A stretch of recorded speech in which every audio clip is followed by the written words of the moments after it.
Baik, terima kasih pimpinan dan anggota Komisi 1 yang kami hormati. Terima kasih atas beberapa tanggapan dan pendalaman yang disampaikan, persis seperti apa yang disampaikan oleh pimpinan rapat, bahwa kami mencatat ada beberapa klaster pertanyaan dan pendalaman yang disampaikan oleh para anggota Komisi 1 yang terhormat, yaitu kurang lebih adalah posisi LCS, kemudian BRICS, pelindungan WNI, dan beberapa hal yang mungkin sedikit di luar daripada klaster-klaster yang telah kami buat tersebut. Baik Bapak dan Ibu sekalian, yang pertama yang ingin saya tanggapi mengenai joint statement antara pemerintah Republik Indonesia dan Republik Rakyat Tiongkok,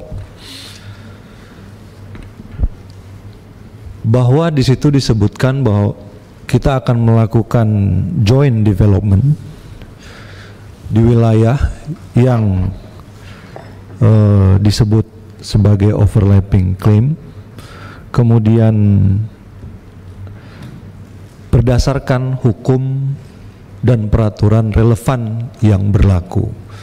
Saya kira teksnya berbunyi demikian, kemudian, dan itulah sebenarnya yang terjadi, bahwa teksnya itu seperti itu, tidak ada persepsi lebih dari itu. Kenapa? Karena memang belum, ya kan? Ini adalah kesepakatan kita mengingat situasi di daerah yang nantinya juga akan ditentukan di mana. Tadi seperti disebutkan juga bahwa ada itu bermakna kita mengakui klaim 9 dash line. Di situ kita tidak menyebutkan kita mengakui apapun. Belum ada tulisan, belum ada pernyataan yang menyatakan bahwa kita akan bekerja di titik A, koordinat B, itu belum ada. Ya. Jadi kembali lagi, prinsip utamanya adalah Bapak Presiden mengarahkan bahwa Indonesia akan meningkatkan kooperasi atau kerjasama dan kolaborasi dengan negara-negara tetangganya demi kepentingan nasional. Urusan kedaulatan kita tidak bergeser dari posisi kita. Makanya di situ dituliskan, dalam teks itu disebutkan, saya yakin ada prevailing law and regulations. Kita mengadopsi UNCLOS, ya itu yang berlaku buat kita. Kita punya undang-undang perbatasan dengan negara tetangga, ya itu yang menjadi pegangan kita gitu. Yang ingin kita lakukan sebenarnya konsentrasinya adalah bagaimana memanfaatkan sumber daya alam dan kekayaan alam yang ada di situ untuk kepentingan bersama, seperti itu. Ada beberapa hal, pimpinan nanti saya minta ada beberapa hal yang ingin saya jawab secara tertutup, tapi hal-hal yang sifatnya umum akan saya sampaikan. Dan joint statement ini juga menegaskan bahwa implementasi kerjasama ini tetap berpegang pada prinsip saling menghormati, kemudian tadi saya sudah sebutkan juga undang-undang ataupun peraturan serta hukum yang berlaku dan relevan.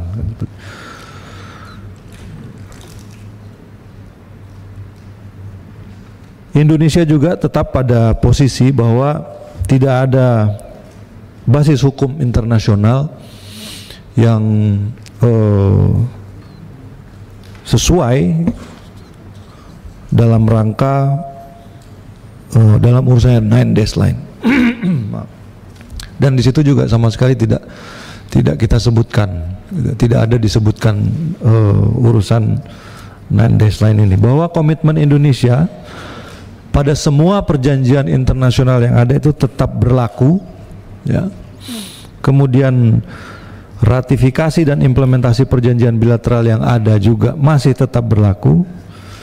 Kemudian Indonesia secara konsisten tetap memegang UNCLOS dan semangat Declaration of Conduct in the South China Sea. Tadi juga ada kaitannya dengan pertanyaan Pak Rizky mengenai COC. Itu apakah COC yang sama? Iya, itu COC yang sama, dan saya kira ini merupakan satu kemajuan juga. Dan kalau berbicara mengenai COC, kita juga saat ini masih dalam pembahasan, ya kan? Maksud saya ya dengan ASEAN, karena pada tahun 2023 ASEAN dan RRT sudah sepakat untuk mempercepat negosiasi COC yang berjalan sejak tahun 2019. Kemudian semua peserta negosiasi juga sepakat dengan Code of Conduct ini harus segera diselesaikan untuk menjaga situasi di kawasan. Jadi masing-masing ini semuanya punya standing yang sama, ya, punya keinginan yang sama untuk menciptakan kawasan LCS sebagai kawasan yang tenang, stabil, dan damai. Terus tadi ada juga pertanyaan, bagaimana posisi negara-negara tetangga tentang hal ini? Sebelumnya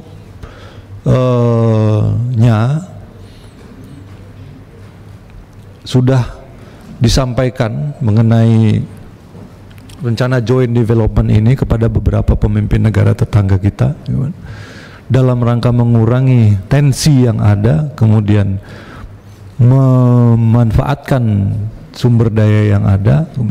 Indonesia mengambil langkah untuk bekerja sama, ya kan?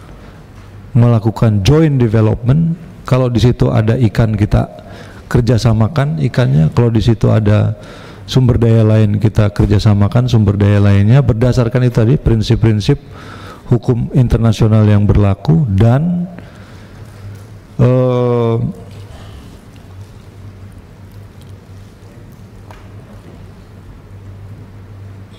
prinsip saling menghormati kedaulatan masing-masing negara. Posisi Indonesia tetap, posisi negara-negara tersebut tetap, tetapi 50% dari nol adalah nol. Kalau misalnya tidak ada sesuatu yang bisa kita ambil, tidak bisa kita manfaatkan untuk keuntungan dan kepentingan bangsa kita, alangkah lebih baiknya kalau kita melakukan kerjasama yang bisa menguntungkan dengan, sekali lagi, dengan tidak melupakan kaidah-kaidah dan prinsip-prinsip dasar yang berlaku. Artinya kedaulatan kita tetap kita jaga. Ya, pimpinan, mohon izin, ya. Ya, Pak. Menarik untuk saya soal kerjasama di wilayah itu. Oke, sampai di situ titik, ya begitu. Dengan harapan Cina tidak mengklaim itu juga sebuah kerjasama, kan? Tidak mengklaim soal 9 lain, gitu, ya. Itu sudah kerjasama. Yang kami khawatirkan, ya mohon itu hanya sebuah statement diplomasi saja. Sebab kalau diteruskan ada kerjasama, misalnya di laut menangkap ikan, ketika nanti nelayan Cina masuk ke situ, ya berarti kita akan bekerja sama dengan nelayan Indonesia.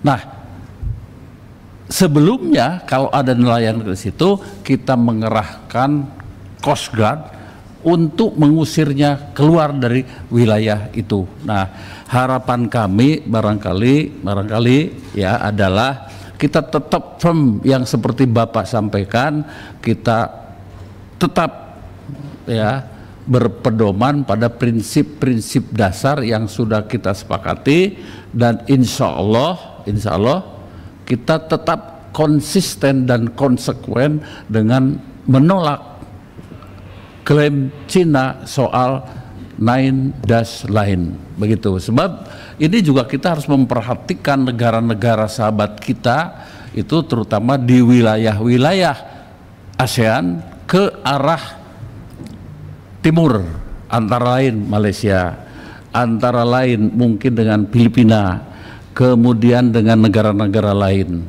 Itu mungkin Bapak Menlu. Terima kasih. Ya, terima kasih Pak Bagus. Kita persilakan Pak Menlu untuk melanjutkan penjelasannya.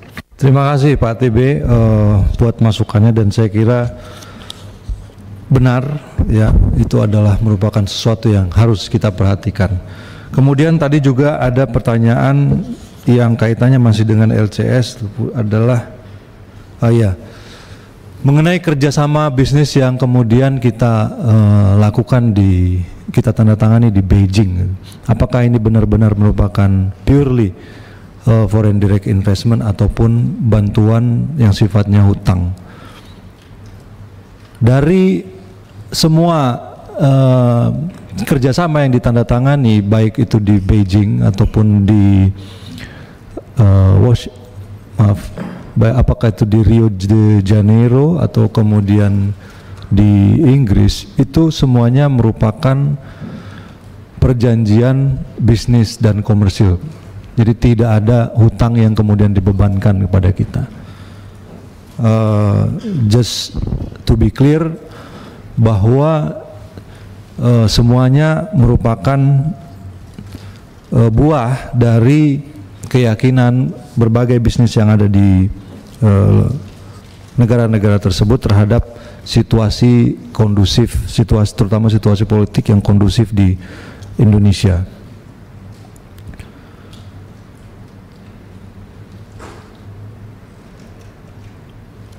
Kemudian mengenai BRICS,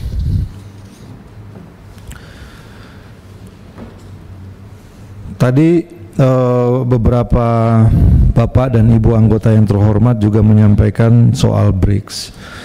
Yang pertama dari Ibu Amelia Anggraini yang saya kira cukup komprehensif tadi yang disampaikan. Apakah kita di BRICS ini sebagai pengikut, kemudian apakah kita dianggap cukup serius hanya dengan mengirimkan utusan khusus? Perlu saya sampaikan bahwa keinginan untuk bergabung di dalam BRICS ini sudah dicetuskan jauh sebelum Pak Prabowo waktu itu menjadi presiden, karena dianggap ada manfaat-manfaat yang bisa kita ambil, kemudian ada kepentingan-kepentingan bersama yang bisa kita salurkan lewat grouping ini.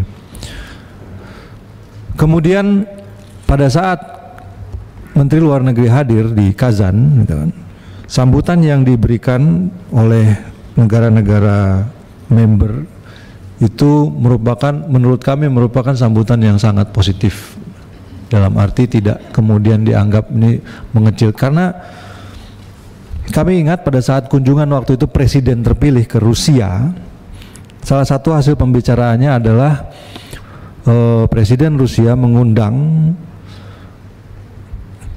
waktu itu presiden terpilih untuk menghadiri KTT BRICS. Namun karena tanggalnya itu berhimpitan dengan kondisi bahwa di Indonesia baru terjadi pelantikan presiden, kemudian beberapa hari pelantikan menteri dan sebagainya, presiden terpilih waktu itu Pak Prabowo meminta maaf tidak bisa hadir dan akan mengirimkan utusan khusus. Bahkan dalam bercandaan keduanya waktu itu sampaikan, kalau misalnya bisa boleh nggak KTT-nya dimundurin setelah tanggal 22 waktu itu kalau saya tidak salah. Yang juga dibalas oleh Presiden Putin, bagaimana kalau kita majukan jadi tanggal 17 Oktober bertepatan dengan hari ulang tahun. Jadi sebenarnya suasana dan chemistry-nya sangat bagus, yang ingin saya sampaikan ya. Suasana dan chemistry-nya sangat bagus, jadi tidak ada sesuatu yang sifatnya kita menganggap ini tidak penting kemudian presiden mengirimkan utusan khusus. Dan saya kira saya juga perlu menyampaikan bahwa ada mekanisme dari satu negara untuk diterima menjadi anggota BRICS. Yang pertama, kita menyampaikan intention kita untuk bergabung dengan BRICS, yang kemudian akan dicatat sebagai negara yang tertarik atau interested country. Dari situ nanti kemudian dibahas oleh BRICS member menjadi prospective member, kemudian nanti ada tahapannya lagi invited member, dan yang berikutnya adalah member state. Memang pada saat KTT BRICS di Kazan kemarin ada sesuatu yang sedikit berbeda, bahwa ada yang disebut dengan istilah partner. Ada 13 partner countries yang waktu itu ditulis. Ini sebelumnya belum pernah ada. Namun saya dapat sampaikan di sini bahwa excitement untuk menerima Indonesia itu ada. Excitement untuk menerima Indonesia dengan itu ada, dan saya kira sangat besar. Memang tadi seperti yang disampaikan oleh Pak Niko, ada beberapa negara yang mungkin tidak melihat intensi Indonesia untuk masuk ke BRICS itu sebagai sesuatu yang we're not seeing each other in the eye level, ya, agak. Tapi secara umum tidak ada keberatan. Memang kurang lebih 2 bulan yang lalu saya juga mendapatkan informasi bahwa negara-negara BRICS member ini tidak berencana untuk menerima negara baru sebagai anggotanya. Tetapi pada saat kita menyampaikan intensi kita untuk bergabung dengan BRICS, original members ini semuanya menyambut baik. Bahkan saya juga sempat berbincang dengan Presiden Putin waktu itu dan Menteri Luar Negeri Lavrov, bahwa mereka akan membantu aksepsi Indonesia ke BRICS dan bisa mempercepat prosesnya. Kemudian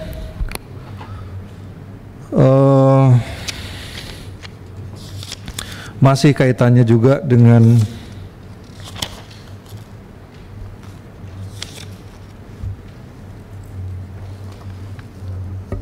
BRICS, ya.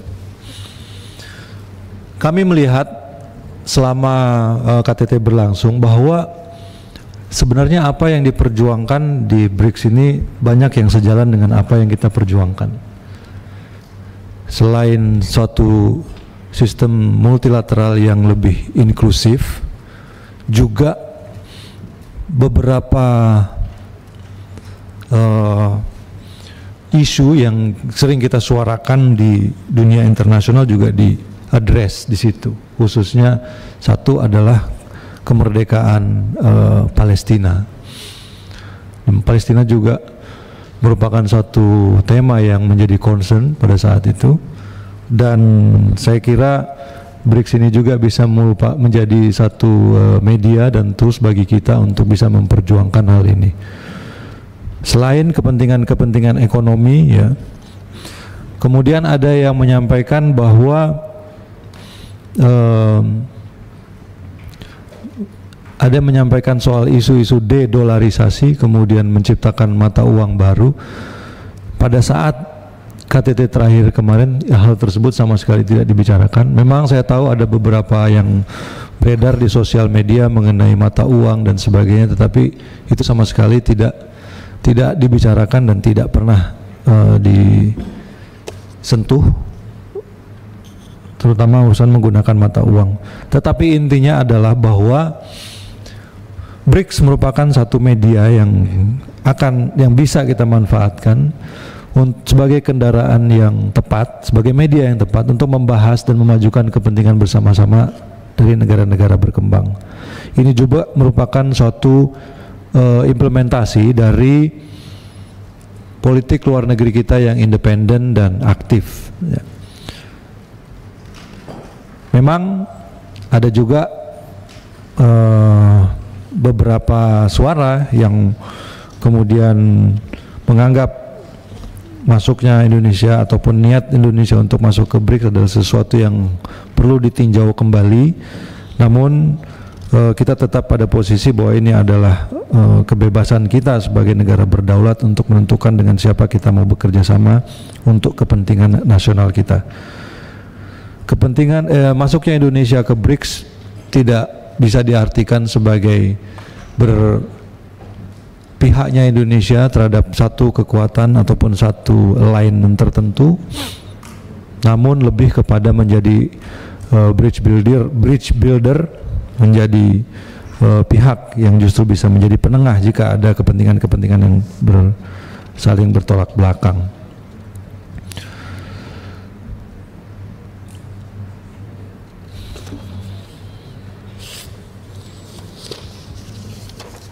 Izin Pak Ketua, Pak Menteri, sebelah kiri Pak.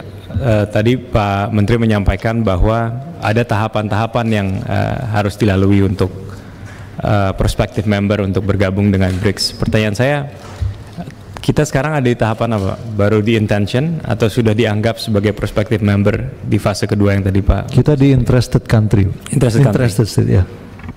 Dan itu nanti pihak mereka yang akan mengakses itu. Satu hal yang juga yang perlu saya sampaikan terkait dengan itu adalah bahwa BRICS akan menyesuaikan dengan hukum, tata cara dan norma yang berlaku di negara-negara calon anggota tanpa kita harus mengadopsi ataupun apa istilahnya, menyesuaikan dengan aturan-aturan yang mereka miliki. Mereka lebih fleksibel.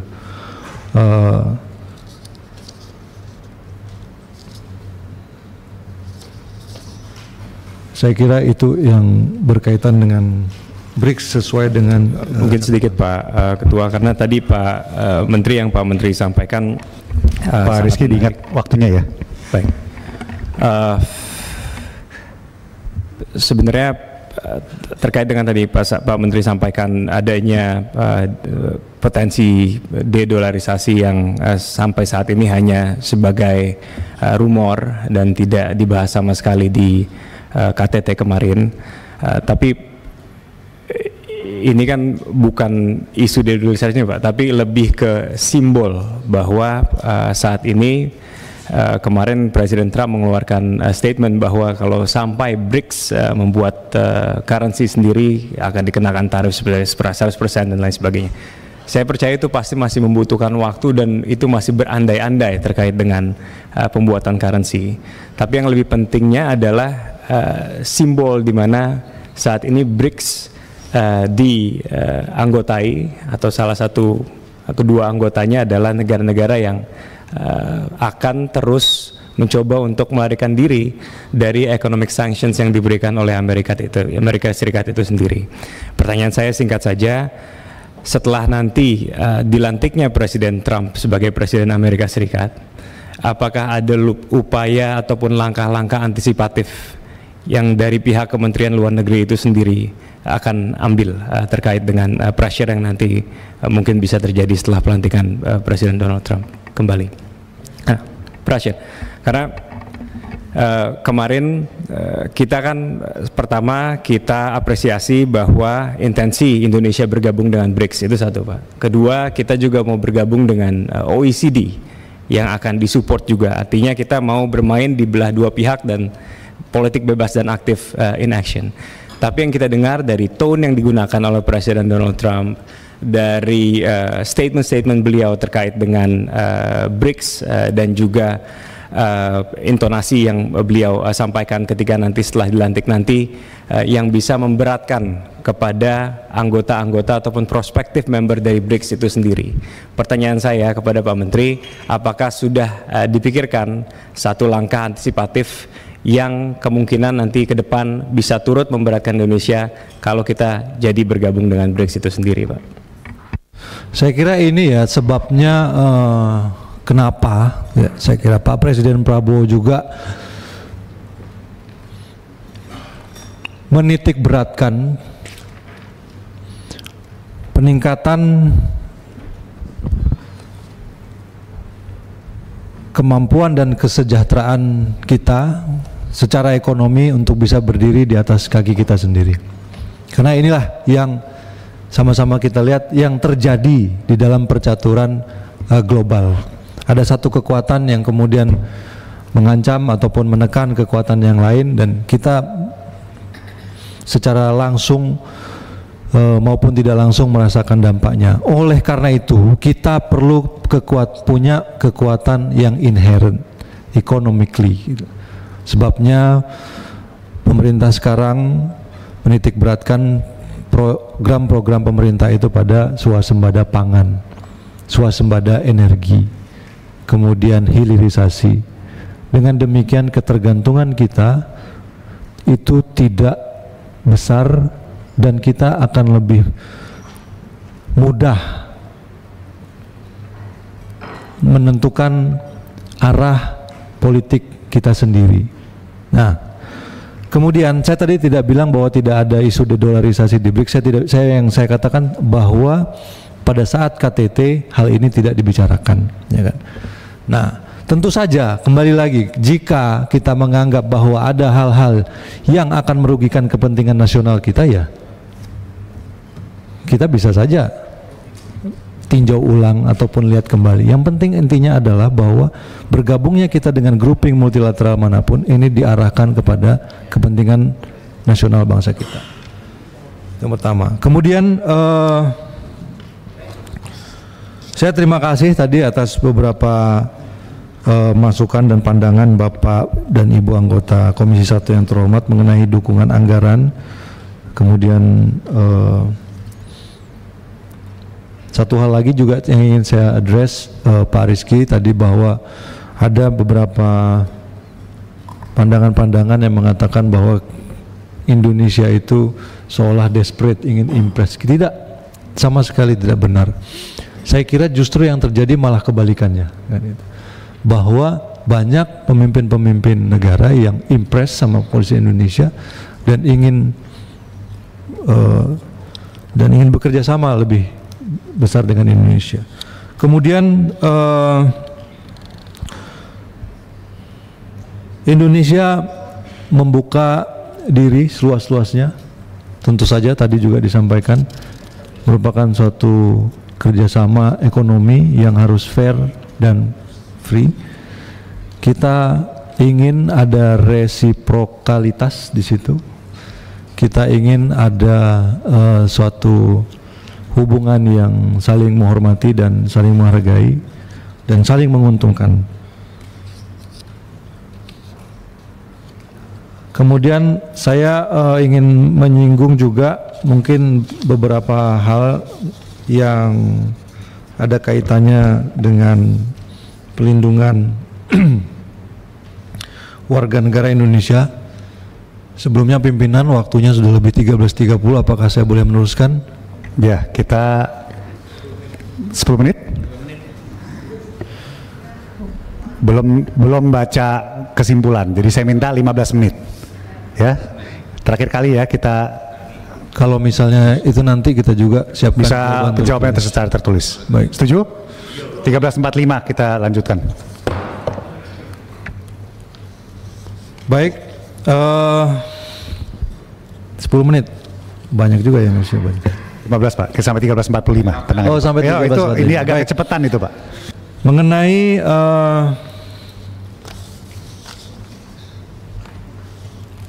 pelindungan warga negara Indonesia, ya, mungkin akan lebih bisa concise kalau saya minta Pak yang ada siapa? Pak Direktur, ya? Pak Direktur PWNI untuk menyampaikan tanggapannya. Ya, silakan Pak. Yang kami hormati Bapak Pimpinan dan seluruh anggota Komisi 1 yang kami hormati, atas izin Bapak Menlu, izin menyampaikan beberapa tanggapan terkait dengan update penanganan kasus pelindungan warga negara Indonesia secara singkat. Izin kami melakukan clustering. Pertama, yang tadi ditanyakan terkait dengan 35 warga negara Indonesia yang ditangkap di Malaysia. KBRI Kuala Lumpur telah mengirimkan nota diplomatik untuk meminta akses ke konsuleran. Mereka saat ini berada dalam detensi imigrasi di Tanah Merah, Kelantan. Kemudian terkait dengan warga negara Indonesia yang ditangkap di Amerika terkait dengan black money scam, saat ini yang bersangkutan telah bebas melalui bailout, namun KBRI Washington DC tetap akan memonitor penanganan kasus dan juga penegakan hukumnya. Kemudian terkait dengan kasus online scam, dapat kami sampaikan bahwa sejak tahun 2020 Kemlu mencatat terjadi peningkatan yang sangat tinggi jumlah kasus online scam maupun negara tujuan. Sejak tahun 2020 hingga November tercatat ada 5.118 kasus online scam yang awalnya hanya di Kamboja, saat ini sudah menyebar ke 9 negara tujuan. Dan beberapa langkah yang dilakukan, pertama kita pastikan pelindungan bagi para korban, menyediakan shelter, pendampingan hukum, hingga memfasilitasi repatriasi di Indonesia. Langkah-langkah bilateral, regional, multilateral melalui ASEAN, Bali Proses juga sudah kita lakukan. Tantangan yang ingin kami highlight adalah pertama, dari kasus online yang ada di Miyawadi, termasuk tadi yang disampaikan Bapak Robiin, anggota DPRD Indramayu yang saat ini masih ada di Miyawadi. Karena status Miyawadi merupakan wilayah konflik yang tidak bisa diakses oleh otoritas Myanmar. Dan kami mencatat masih banyak WNI kita yang masuk ke Miyawadi.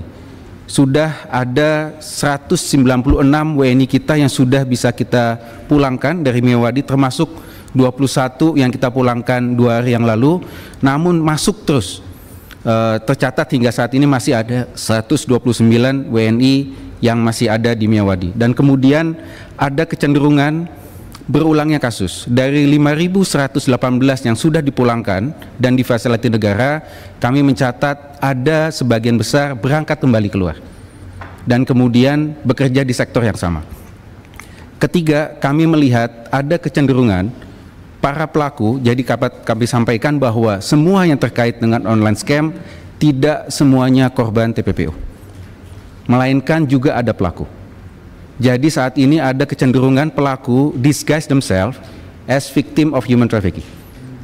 Dan kemudian kemarin pada saat kami pulangkan 20 WNI dari Laos, sebagian di antara mereka menunjuk temannya dan 2 sudah ditetapkan sebagai tersangka oleh Barreskrim. Kemudian terkait dengan data WNI, dapat kami sampaikan memang ini menjadi tantangan terbesar Pak Sejaya. Berdasarkan portal Peduli WNI saat ini ada 2,5 juta warga negara kita yang lapor diri by name, by address. Tantangan terbesar adalah kesadaran warga negara kita. Karena sesuai undang-undang ini merupakan kewajiban. Setiap WNI yang tinggal di atas 1 tahun wajib lapor. Namun upaya-upaya yang dilakukan, kita ada 3 strategi. Pertama, memudahkan lapor diri secara online dengan portal Peduli WNI. Kedua, kita memberikan insentif. Saat ini kami bekerjasama dengan Bea Cukai, bagi pekerja migran yang lapor diri di portal Peduli WNI akan diberikan kemudahan relaksasi biaya impor masuk, dan kami mencatat ada lonjakan lapor diri karena ada insentif ini. Kemudian disiplin, setiap pelayanan yang diberikan KBRI kita akan mensyaratkan lapor diri di perwakilan RI. Dan terakhir terkait dengan penanganan pelindungan bagi WNI non prosedural dan juga overstayer, ini memang juga menjadi kasus terbesar. Kami dapat sampaikan bahwa mayoritas WNI kita yang tinggal di luar berstatus overstay. Dan dalam konteks ini, langkah yang diberikan, pertama, meskipun mereka berstatus overstay atau melakukan pelanggaran keimigrasian, perwakilan RI sesuai dengan Undang-Undang 37 tahun 99 tetap memberikan pelindungan. Kita tidak membedakan, selama dia WNI kita tetap memberikan pelindungan. Namun tentunya tantangan yang terbesar saat ini adalah bagaimana mengadres akar masalahnya di Indonesia. Secara khusus tadi yang disampaikan Pak Srijaya, untuk akses pendidikan bagi WNI kita yang overstay di sana, di Malaysia utamanya, saat ini sudah ada 409 CLC yang sudah dibangun di Sabah dan Sarawak dengan jumlah siswa lebih dari 20.000 atau tepatnya 20.380 siswa. Kita saat ini terus mendorong dengan pihak Malaysia agar mengizinkan CLC di luar ladang dan juga di Semenanjung Malaysia. Dan kemudian hak untuk melakukan pencatatan pernikahan, kita juga melakukan proses isbat nikah. Isbat nikah secara kontinu terus kita lakukan. Terakhir kemarin di Tawa bulan November 257 pasangan kita lakukan isbat nikah, dan hari ini juga dilakukan isbat nikah di Kuala Lumpur. Namun tantangan terbesar kita adalah isbat nikah ini sebetulnya bukan prosedur normal untuk menikah. ini merupakan langkah luar biasa karena mereka sudah menikah siri, kemudian kita isbatkan melalui pengadilan agama. Tantangan saat ini adalah ketika kita melakukan secara rutin isbat nikah, maka kemudian menjadi pull factor bagi WNI kita untuk menikah siri di Malaysia dan kemudian diisbatkan. Jadi ada istilah di sana, nggak apa-apa kita nikah siri dulu, nanti tahun depan akan diisbatkan oleh perwakilan RI. Nah, ini kembali pentingnya untuk melakukan langkah penanganan sejak dari hulu. Terima kasih, Bapak. Izin pimpinan, saya memberikan saran sedikit aja. Ini mungkin saran karena izin Pak, karena saya turun sendiri ke CLC-nya, Pak. Jadi mungkin saya bisa saran untuk pendataan WNI yang tidak terdata bisa dilakukan oleh kedutaan langsung di ladang-ladangnya, Pak. Karena ladangnya itu banyak yang tidak terjangkau, jalannya tidak ada. Di sana jalannya parah sekali. Jadi bisa langsung datang ke sana, mereka sekali didaftarkan 6.000, 5.000, 10.000. Jadi mereka nggak punya identitas, Pak. Itu yang pertama. Terus yang kedua, Pak, terkait CLC ini, saya ke CLC-nya, Pak. Saya sudah hadir ke CLC-nya. CLC-nya itu dari daerah 1 dengan daerah 2, daerah ketiga ini legalitasnya sama. Kenapa mereka legalitasnya sama? Karena mereka mengajukan permohonan untuk CLC yang baru itu belum diterbitkan oleh Kemendikbud, sehingga gaji gurunya juga sangat minim, Pak. Di sana itu di bawah 1 juta, jadi sangat kecil. Jadi mohon kalau bisa dibantu terkait permohonan itu sudah numpuk di konsulat, Pak. Ya, sama yang terakhir yang paling penting buat mereka itu adalah terkait pembuatan paspor itu jangan melalui agensi yang dipermainkan oleh mafia-mafia di sana karena harganya mahal sekali. Kalau bisa dari konsulat memberikan kerjasama dengan kerajaan Malaysia agar itu bisa diminimalisir karena pembuatan paspor itu hanya Rp150. Pak Abraham, cukup ya? Cukup, ya itu aja. Tolong dicatat lain kali kalau minta izinnya dikasih dulu. Terima kasih. Ya, saya rasa cukup dari penjelasannya.